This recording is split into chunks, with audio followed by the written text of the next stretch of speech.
Cool. So, my name is Jordan Curl. I'm with Growers Without Borders. It's my own organization. It's not really a company or a private organization. We're a loose collective of like cannabis experts from around the world, Ukraine, Israel, Swaziland, South Africa, different states in the U.S. Today I'm going to be talking about cannabinoids and extraction, formulations, and different ways to basically vertically integrate your plant and stretch your dollar. I've been a cannabis and advocate since 2005. I was a Marine Corps infantry veteran. I did 2 tours in Afghanistan.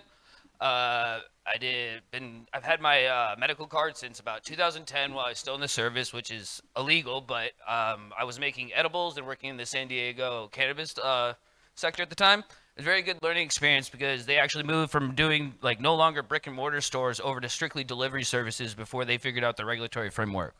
I've been doing extractions and cultivation consulting across the globe, like everywhere from Turkey to Israel to Ukraine, Poland. I've done a lot of different like gigs. I'm a gig worker basically. But I've done like advising to like governments.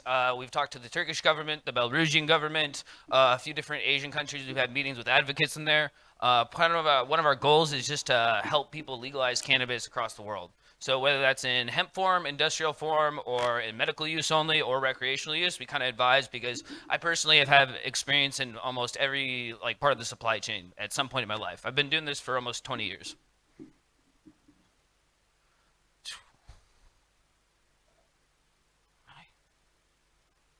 So basically, I'm not going to bore you guys. You all know what a cannabinoid is. You know what the main cannabinoids are: THC and CBD.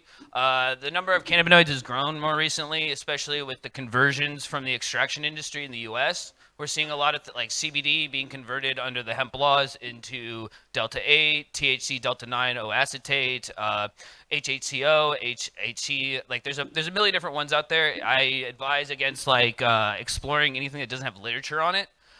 Even the traditional synthetics like JWH 018, 021, HU 222, like those have some literature for dating back to like the 80s and 90s when they were created. So some of the new derivatives don't really have anything to go off of.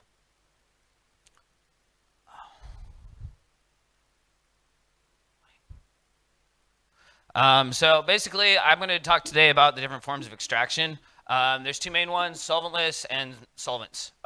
Mechanical is another word for it. Basically, you're talking about anything that doesn't require any extra input. It's pretty standard now in the industry to be working with ethanol, carbon dioxide, CO2, supercritical or not, and butane. But there are different extraction solvents like ethanol acetate, methanol, that people do use, pentane, but some of those compounds are harder to get out of your end extract, so we don't usually use those. One of the things I would like to point out is like a lot of companies do claim to be just using CO2, but if they're doing, say, vape pens or anything like that, they're post-refining it, so they're not really just what you call like solventless. Although some people will claim and put on their packaging that CO2 is solventless. So I'm going to start with the solventless or solvent extractions. Basically, like I said, there's multiple solvents that can pull it off, but CO2 and butane are really particularly nicer for a user end product, just because you'll pull off more terpenes and less solvent or what well, chlorophyll, lipids, waxes as you would with like ethanol as a butane or as a ethanol as a more polar solvent. So this is just like a crude, like at-home extraction with butane. A lot of people learned how to do this through, 2005 to 2015, but we now use standardized equipment that actually works a bit better. Most people like to try this because, and you'll probably see this around Bangkok a little bit. People that are coming over and don't want to invest in like large-scale equipment or closed loop systems. But this is kind of like the cheap, down and dirty way to get it started with a butane extraction. If you are going to do it this way, just do it outside and try to use the cleanest butane that you can get. I won't tell you which ones, but you can look it up online. This is more of a standard like operating machine for like small scale use. What you'll see here is this is where the material and biomass is actually stored, as butane will flow over there and collect in the bottom of the collecting vessel. What you'll see is when they start to scale this up for butane extraction, you'll see multiple columns being used, all usually in rack form, so that you can put into any lab that you're building's like workflow a little bit better. Most systems will actually allow you to interchange the columns during extraction process, so you can have a continuous like 8-hour flow. But this is more batch testing for if you want to do 500 to 1,000 grams. A good yield for butane extraction will be about 20%. Carbon dioxide, people have been using CO2 for a very long time. If you don't use supercritical, your stuff is going to come out a lot darker than this. This was ran when you're running like supercritical CO2. It's you're going to pull more terpenes and more THC off the plant, but your yields are going to be a lot less than if you just were to run it without it. Because when you run it without it, you'll get darker, sappy stuff that can be post-processed. If you're just trying to create crude oil or like basic inputs for cosmetics or even vape pens, like vape pens will require a little bit more refinement, but it is one of the most economical and environmentally like friendly forms of extraction. This is where most of the industry is moving over to, which is cryoethanol. What you see here is like a basic centrifuge system setup. This can be expanded, and they're really easy and safe to work with because when you're working with butane, you will need like a D1C1 qualified lab if you're working in a regulated industry. Ethanol is considered low explosion. So you basically, aside from like the basic like safety precautions for outlets and things like that, the chances of like exploding yourself is a lot less. That's why most people gravitate away from butane towards ethanol. As long as you keep it at -40 to -60, you won't pull off the pigmentation or chlorophyll from the extraction. So the goal of like extracting this way is just to keep the ethanol as cold as possible while it saturates the biomass. And then once it saturates it, basically, most people you have like a centrifuge, basically to get off the last 10% of the solvent mix that's in there. And then it's sent through and refined, evaporated through a rotovap, and reduced down to what we call crude oil. And crude oil is like one of the basic inputs you'll put for most standardized products, right? It's across the board. It can go into edibles, it can go into cosmetics, it can go into topicals, it can go into transdermal patches, it can be refined to isolate or distill it. So that's right here. You're gonna get about 50 to 70% cannabinoids. One thing to like keep in mind is if you are doing CBD extraction, around 65 to 70% cannabinoid content is gonna start forming crystallization. And so if you're trying to produce vape pens, one of the problems with the industry has always been, how do we get, like some people have done CBD and CBDA and mixed it together, but preventing crystallization in the chamber is one of the headaches of the industry. And so different companies have come up with their own internal formulations for bypassing that and not having that be a problem, whether it be with MCT oil or terpenes. It really just depends on what you want. But this is like the basic. This is what we consider a commodity in the cannabis market. You'll be able to go to California. You'll be able to find CBD, THC, crude oil across the board. Some people will get into the labeling, which will be like, okay, broad spectrum, full spectrum. Generally, like these are all kind of advertising terms, but full spectrum will just mean that you didn't really change out anything in the chemo profile when it was extracted. Broad spectrum means that maybe there was THC remediation. Like what a lot of people can do if they get the last person or the person before last that spoke told about, we're handling THC when we extract. That's true. Even if you have a 0.2% THC product and you extract it, you're going to get 1 to 4% THC. And that's currently a really big problem in the industry, is not knowing what we're like, how do we apply for any kind of paperwork to work with this? Well, right now, most governments are kind of just not addressing that at the moment. So we're kind of waiting for like federal, international regulation to come down and seeing how we're supposed to process that. Because I don't think when they were writing the UN Convention treaties, they really thought about like cannabinoid extraction in the hemp plant. It wasn't even on their minds. Moving over to that, I'll show distillation. And chromatography. I won't bore you with chromatography because chromatography will end up being more of your analyticals for like doing HPLC or gas chromatography. Basically, getting either the cannabinoid profile or the terpene profile, or testing for heavy metals or residuals, microbiologicals. This form of usually starts out with a crude oil. Usually it can be CO2 or it can be ethanol extracted. But basically what you're doing is you're putting it into an ethanol solvent and then putting it under a distillation the same way you would do with ethanol. So basically you're just under vacuum, you're basically boiling off the cannabinoids at a certain temperature that you'll gauge in under pressure. So not to damage the cannabinoids, you'll eventually create what's looks about this color right here, which is distillate, which can be anywhere from like 75 to 95%, cannabinoids. And then, if you want to go one step further with purification and isolation, then you'd move over to using isolation chambers and crystallizers. A few people have their different versions of how they create CBD isolate, but that's getting really deep into the post-processing aspect of it. You see here, CBD isolate. Just be careful where you order it from. Anybody that's getting into like ordering CBD from abroad or gathering it here, just because it's crystalline does not mean that it's 100% pure. Always check for, heavy metals. There was a big problem a few years ago when CBD was coming out of China that they couldn't get any of the heavy metals at. There are ways to remediate it, but you'll have to have a special lab and the SOPs to do it. And so, yeah. Basically, like getting a little bit deeper into like post-processing, there's scrubbing, there's bleaching clays, there's a whole bunch of tricks and knickknacks that people can do to increase their yields, increase the quality of their products. One of the things that we're always told when we're doing extractions is gold in, gold out, trash in, trash out.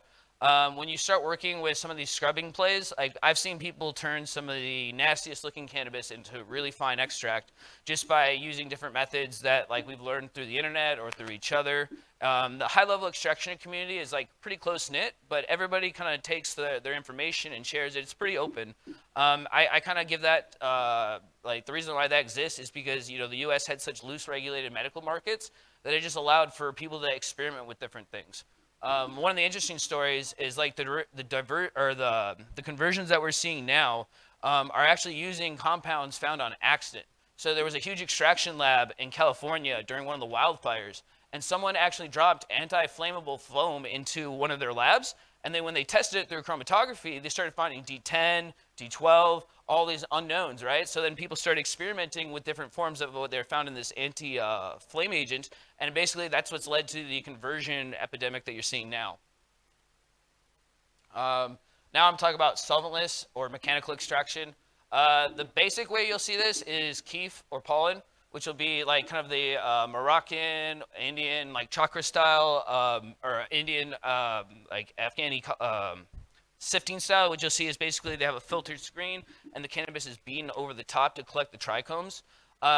It's okay because generally you'll get anywhere from 30 to 50%. 50% is like cream de la cream, but the truth of the matter is it's really hard because people are using their hands or there's contaminants. There's a lot of like dirt and other stuff that gets into it. It's not the best way to extract.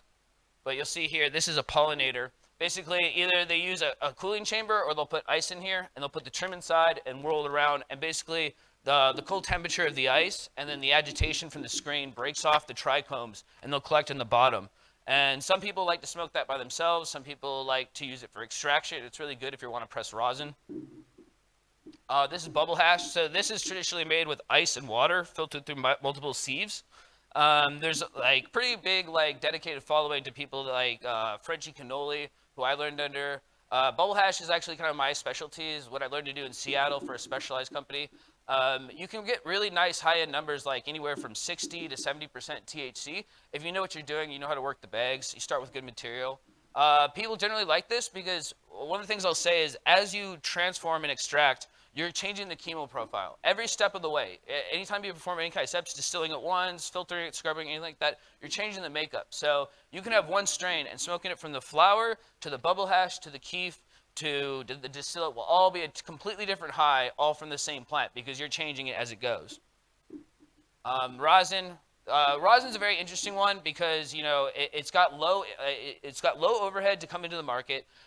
You can be very amateur and not know how to do it and still kind of make a decent product.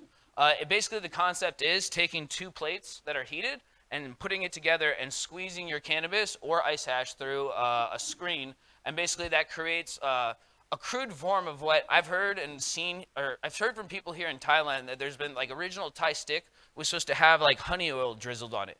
But I think what that actually was is like when they used to compress cannabis, like the old school way with heats and presses, I think what they're doing was making just a very crude form of rosin, and some of that was melting into the Thai stick.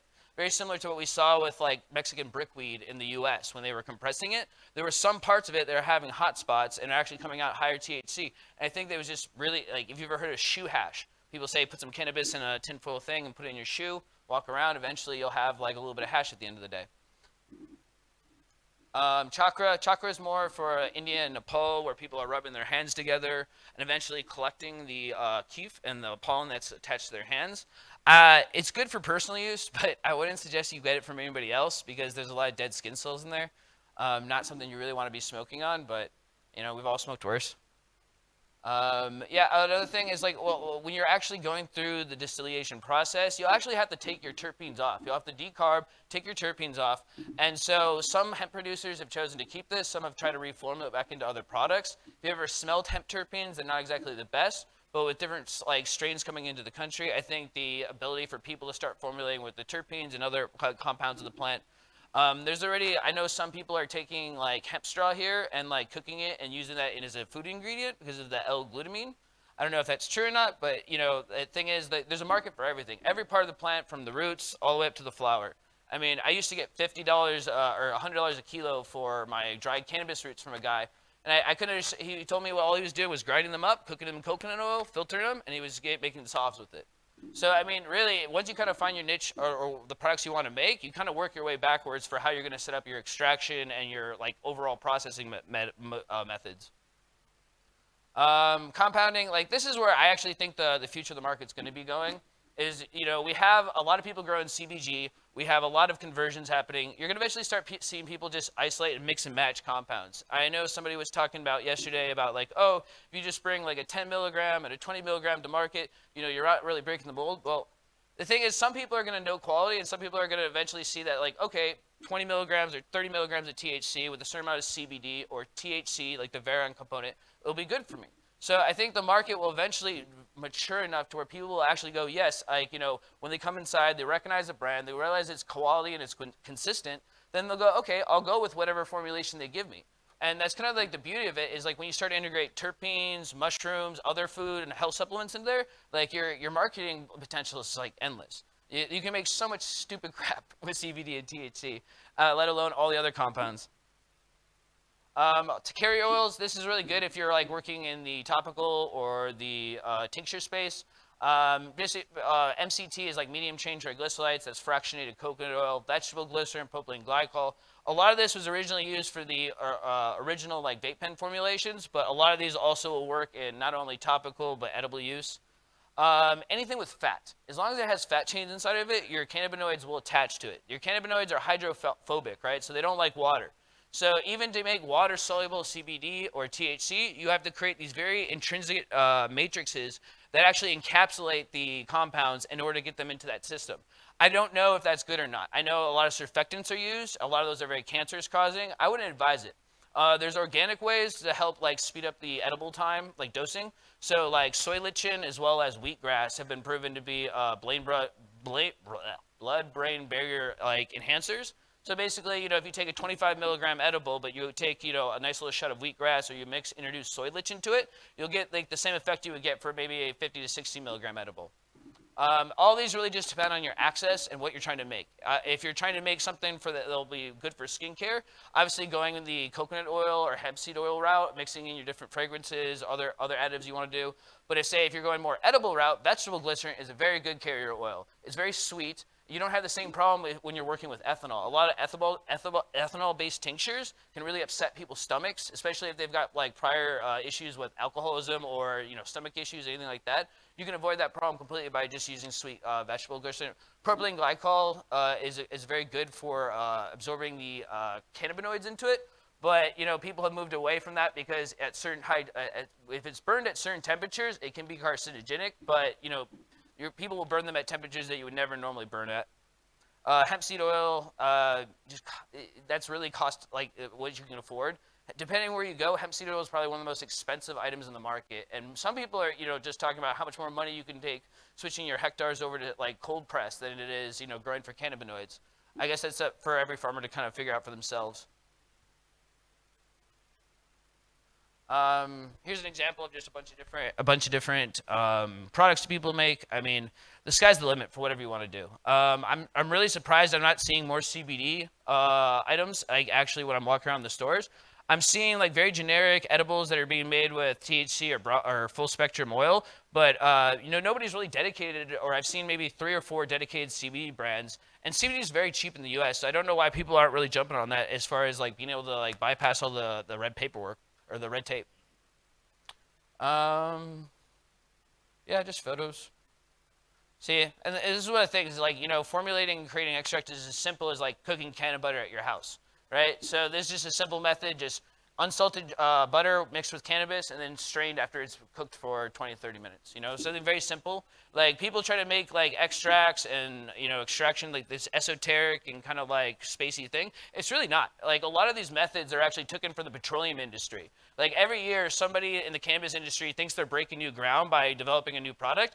It's not. Most of them have just gone back to the old literature 100 years ago and found out about bleaching clays and stuff like that. So, definitely do your own research. If you're going to be in the extraction space or dealing with extraction or post-processing, Google it. The amount of people that I've done work for where it's like if they just would have Googled something, they would instantly understand what an SOP for decarboning is. Decarboxylation is just when you heat up the cannabis and make it from THCA, acidic form, to THC, which makes it bioavailable in the stomach. Right? And I've had tons of people where it's like they don't want to look up that information. But if you're an entrepreneur working for yourself and working in a smaller market, like you're going to have leeways where it's you're not, as long as you produce, say, in a registered and clean and safe kitchen, like most of the edible producers I met in Seattle, California, Oregon, like they only rented a commercial kitchen space for 2-3 days out of the week or out of the month. Right? Come in, bake one day, next day's packaging, right? And that was for smaller operations. Larger commercial operations, if you can get the cannabis for it, like you can scale up. You might even run a ghost kitchen. I mean, there's lots of opportunities. I know that people are doing, 1,200 and 2,000 baht like dinners and stuff. I mean, you can take all sorts of cannabinoids from all different sources and mix it together and make your own menu. Like the sky's the limit as far as like introducing cannabis, culinary cannabis, and that falls back into tourism. Because, a lot of the people that will be coming to here for, like to try cannabis, if they say go out to a resort or something like that, they're going to expect a cannabis meal, right? And how do you diversify your products other than saying, I just made canna butter? Well, you have your bubble hash, you have your Rick Simpson oil, which is FICO, you have, your distillate, you have isolate, you have all these different options to integrate different products in there. If someone don't even contain cannabinoids, and you've got a sellable product. So really, it's just kind of more of what you can dream up and then what's feasible as far as your supply chain is concerned. Thank you.